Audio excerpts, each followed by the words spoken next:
While we pretty much knew the future of abortion rights since the decision first leaked almost 2 months ago, the writing was on the wall even earlier when Supreme Court Justice Coney Barrett asked this question during oral argument in December. Both Roe and Casey emphasized the burdens of parenting. And insofar as you and many of your amici focus on the ways in which the forced parenting, forced motherhood would hinder women's access to the workplace and to equal opportunities, it's also focused on the consequences of parenting and the obligations of motherhood that flow from pregnancy. Why don't the safe haven laws take care of that problem? Why indeed? Just drop the newborn off at your nearest fire station. Someone will adopt them, say anti-abortion activists like these people whose photo on Twitter went viral with their sign, "We will adopt your baby." Unsurprisingly, a wave of memes mocking them quickly followed, like this one featuring the McCloskey couple of Black Lives Matter protest response, and this one of Jeffrey Epstein and Ghislaine Maxwell, aimed at pointing out the absurdity of the declaration. Joined by Adam Pertman, he's president, CEO, and founder of the National Center on Adoption and Permanency. Aimee Seiff Christian, who's written about her own experience with adoption, teaches a writing workshop for fellow adoptees, and I should say both of my daughters are adopted as well. Aimee and Adam, it's good to have you. Thanks so much for being here. So, thanks for doing this segment. Adam, starting with you, according to Coney Barrett, it's a piece of cake. You bring a child to term, put them up for adoption, everybody's happy. Is she on to something? Yeah, sure. Women are just baby carriers for people who have $50,000 to spend, right? It's outrageous. I mean, the whole notion, safe havens are controversial in and of themselves. So legal places where you can abandon your child. But whatever one thinks of them, and I'm not a fan, the notion of someone from on high, a Supreme Court justice, suggesting that women abandon their babies. Just step back and think about it. It is revolting and awesome. And I think, if I may, just one other quick thing that I made a note to myself. She and Alito also talked about increasing the supply of babies, which makes it crystal clear what they're talking about. It's a marketplace in which the people who have money will get what they want and everybody else can suffer from trauma. So, Aimee, let's go from the high level, as Adam mentioned, the Supreme Court, to the ground level. You're an adoptee yourself. What did you think of Coney Barrett? And she's not alone by a long shot. What did you think of her assertion? Thank you for having me first. And sure. We all think that it's very clear that they've turned us into a commodity, right? We're not actually considered humans. We're not even considered babies, but a commodity. It's very clear that this is not about, it's not about babies. It's about increasing the supply and demand of a thing. It's a business. Well, I'm not even sure it's about increasing the supply. It's pretty much trying to justify an end, and they'll do anything they can to get to the end game. You know, Amy's staying with you. What appears to me, so obviously she's missing, is the question of choice and what comes with the absence of choice. What does come with the absence of choice, Aimee? Tragedy and trauma. You mentioned the word trauma, and that's what's come to me. You know, many people when I was growing up asked me a rhetorical question, aren't you glad you weren't aborted? Sure, and there's just no, it's a ridiculous question. And it was a ridiculous answer, because if people had asked me that, there's no other answer, right? How could I say anything but yes, of course. But the truth is, I had wished, and I still wish, that my mother had been given the ability to make the decision for herself. No one made that decision for her, but her own mother. Her mother made the decision for her. My mother had also been adopted. And so the decision for her was, well, you were adopted, so this is what we're doing for you. The end of story. She never had a choice. And now my daughters will not have a choice. Did you reconnect, if I understand? You reconnected with your birth mother, Aimee, did you not? I did. And the first thing she said to me was, I'm so sorry. Can you ever forgive me? Now that you have had babies of your own, can you understand how difficult it was for me to give you away?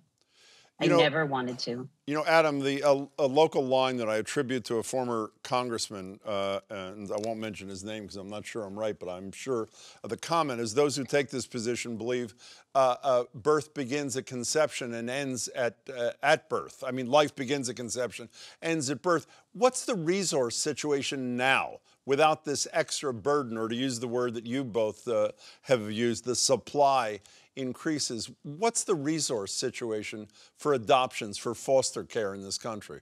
How do you mean resource? I mean, what's available? Do we have enough people? Do we have enough money to facilitate adoptions, putting kids in foster care, taking them out of foster care for what we currently have?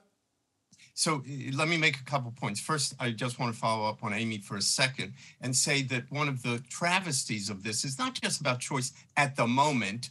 I get a choice, and I want something to happen that's my decision making. That's not it.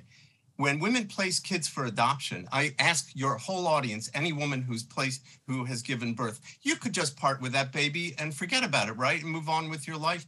You would grieve the rest of your life. What this does, what Coney Barrett's construct does, is relegate a generation of women to seeing a shrink for the rest of their life. It is traumatic. It is lifelong. It is heartless to treat women as though they can do that, because they cannot. And the research is clear about that. The experience is clear about that. There are no questions about this, except and the comments were ignorant with a small I, uninformed, skewed, but ignorant nevertheless. So to answer your question, there are tens of thousands of children in foster care who if people want to adopt, they can adopt them. They're not babies. And that's why these are separate populations, okay?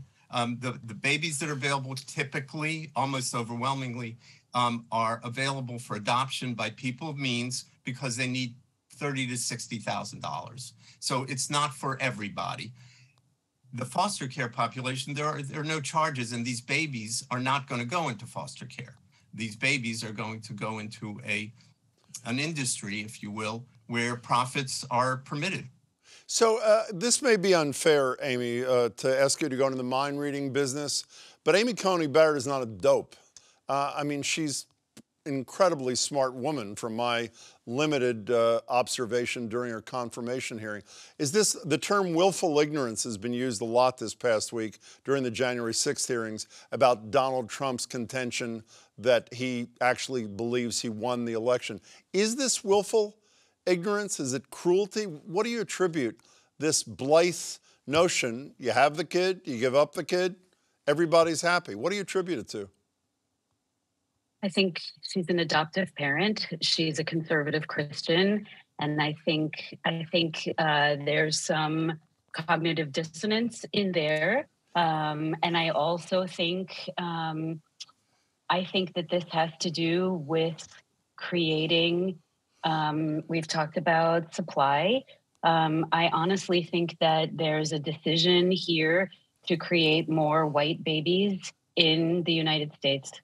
Well, even though the bottom line is a disproportionate number of people who are going to be forced to give birth to a child they believe they can't take care of or don't want, are probably people of color too. And what happens, Adam, all three of us obviously on the same page here.